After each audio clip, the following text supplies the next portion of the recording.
فادي.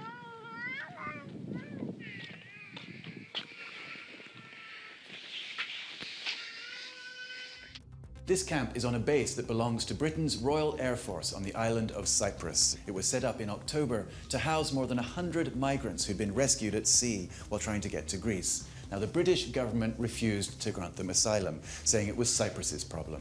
So the Cypriots have taken in most of them, notably the ones fleeing the war in Syria, but around 30 or so are still at the base, including our observer. He is Palestinian. We've been living on the base for about 4 months now. 4 months, no one seems to care. We're in a really bad situation. That's the entry to the camp.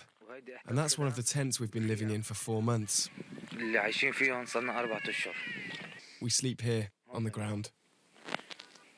And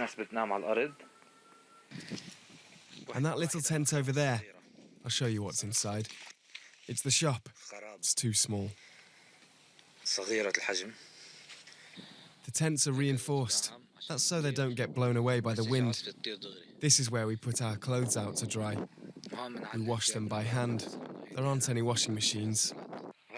And here are the bathroom facilities. 1 toilet for 7 people.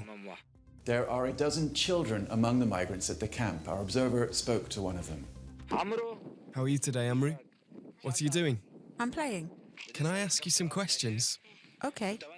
Where do you live? In prison. What do you mean? Look around. There's barbed wire. You're right. I wish kids on the outside could help us, so we could live in houses. Why do you want to leave? Because there's nothing here. There's no school, and we live in tents.